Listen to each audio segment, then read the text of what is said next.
Shalom Bapak Ibu Saudara yang dikasihi Tuhan. Kita jumpa kembali dalam Sapaan Gembala GKI, Rabu 5 Maret 2025. Bersama saya Pendeta Samuel Kristiono dari GKI Damai Surabaya. Kita akan bersama menyoroti sikap jahat dan malas yang perlu kita waspadai agar tidak menggerogoti hidup kita. Mari kita mengawali perenungan ini dengan doa. Allah yang senantiasa hadir dalam dinamika hidup kami. Kami bersyukur atas kehidupan dinamis yang Kau anugerahkan. Engkau telah mempercayakan berbagai karya penting bagi kami, serta memampukan kami untuk mengerjakannya secara maksimal. Terangilah kami oleh kebenaran firman-Mu, agar dapat mengerjakan tugas yang Kau beri hingga tuntas. Dalam nama Yesus kami memohon. Amin. Sahabat Gembala GKI yang dikasihi Tuhan, bacaan hari ini kita ambil dari Matius 25 ayat 14 sampai 30. Saya akan membacakan ayat 22 sampai 27 dari terjemahan baru yang kedua.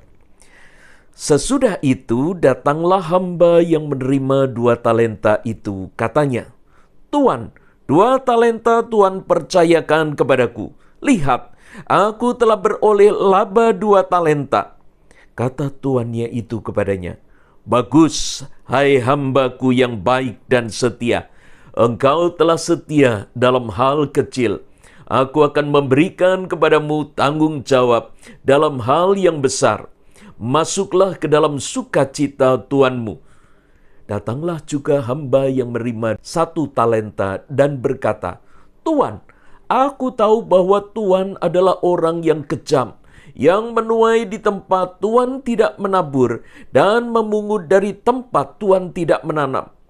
Karena itu aku takut dan pergi menyembunyikan talenta Tuan di dalam tanah. Ini, terimalah kepunyaan Tuan." Tuannya itu menjawab, "Hai hamba yang jahat dan malas, jadi kamu sudah tahu bahwa aku menuai di tempat aku tidak menabur dan memungut dari tempat aku tidak menanam? Kalau begitu seharusnya uangku itu kau berikan kepada bankir, supaya pada waktu aku kembali, aku menerima milikku dengan bunganya." Sahabat Gembala yang dikasihi Tuhan, kalau kita merenungkan tema ini, maka ada sesuatu yang menarik, yaitu mengapa hamba yang menerima 1 talenta itu dikatakan sebagai hamba yang jahat dan malas. Bukankah uang tuannya itu tidak berkurang saat dikembalikan? Dan bukannya ia juga tidak mencuri? Tetapi mari kita perhatikan beberapa hal berikut. Yang pertama, kita akan melihat bahwa Tuhan itu mempercayakan. Hamba yang dipercaya bukan dalam posisi tawar, boleh mengelola atau boleh tidak. Mempercayakan di sini adalah untuk dikelola. Di ayat 27 Tuhan itu berkata kepada penerima 1 talenta, "Seharusnya uang itu kau berikan kepada bankir, supaya pada waktu aku kembali, aku menerima milikku dengan bunganya." Bagaimana hamba itu bisa menganggap bahwa tuannya itu menuai di tempat ia tidak menabur dan memungut di tempat di mana ia tidak menanam? Bukankah Tuhan itu menugaskan pekerjaan yang harus dikerjakan oleh hambanya? Jika hamba itu tidak dipercaya, maka mungkin hamba itu sudah dipecat. Sobat Gembala, betapa pentingnya kepercayaan yang diberikan oleh Sang Tuan itu kepada hambanya. Ia membuatnya bisa tetap bekerja di sana. Hari ini banyak orang tidak menyadari betapa besarnya harga kepercayaan yang diberikan kepadanya, sehingga dia tidak mengerjakan tanggung jawabnya. Suatu saat ketika kepercayaan itu diambil darinya, dia baru menyesalinya. Yang kedua, Sobat Gembala, adalah perbedaan cara pandang. Hamba yang menerima 5 dan 2 talenta melihat kepercayaan itu dengan antusias. Kata, "Segera pergilah," menunjukkan kegembiraan dan semangat ada di dalam diri mereka. Ini sangat berbeda dengan hamba yang hanya menerima 1 talenta. Dia takut, lalu menyimpan talentanya itu. Ketakutannya ini membuat hidupnya dipenuhi oleh kecurigaan. Dia merasa bahwa tuannya itu kejam, tidak adil. Sobat Gembala, kita perlu berhati-hati dengan cara pandang yang salah. Terutama kalau muncul curiga yang berlebihan, bahkan paranoid. Akhirnya kita tidak mengerjakan tanggung jawab kita. Kita perlu membuka diri terhadap masukan yang mengoreksi. Jangan hanya curiga. Dengan pikiran yang terbuka dan optimis, akan muncul semangat baru. Dan ketika kita mencobanya, kita akan menemukan pula hal-hal baru yang menggembirakan. Ini akan menjadi sebuah awal yang baik. Sobat Gembala, kita tidak pernah tahu kepercayaan berikutnya yang akan Allah berikan kepada kita. Jika kita mengerjakan setiap hal itu secara maksimal, kelak kita akan diberikan tanggung jawab yang lebih besar. Sebaliknya jika kita malas, kita akan tergoda untuk menjadi jahat, cemburu terhadap kesuksesan orang lain. Nah, daripada kita terus membandingkan diri dengan orang lain ataupun merenungi ketidakmampuan kita, maka lebih baik kita itu fokus dan mengerjakan hal baru yang dipercayakan kepada kita. Belajarlah untuk setia dan Tuhan akan memandangnya sebagai sesuatu yang baik.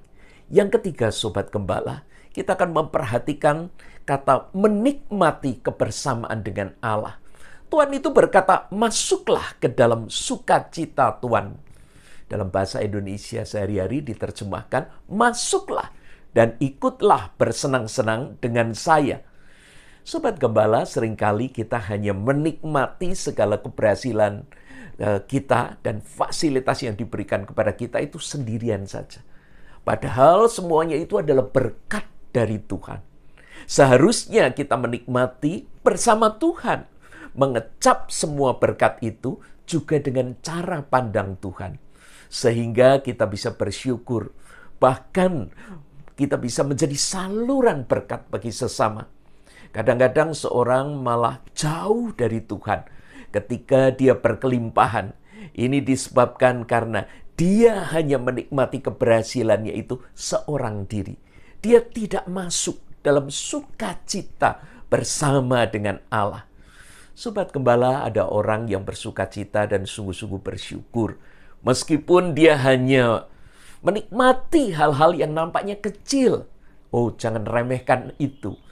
Ini bukan berarti bahwa mereka belum pernah mengalami hal yang lebih besar. Namun karena dia ini sedang bersukacita bersama dengan Allah.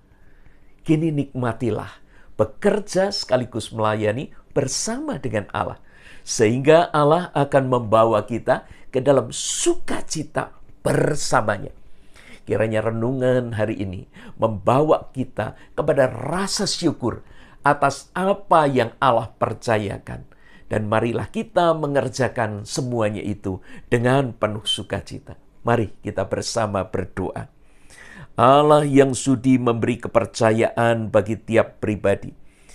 Kami bersyukur atas tiap talenta sekaligus kesempatan yang Engkau beri.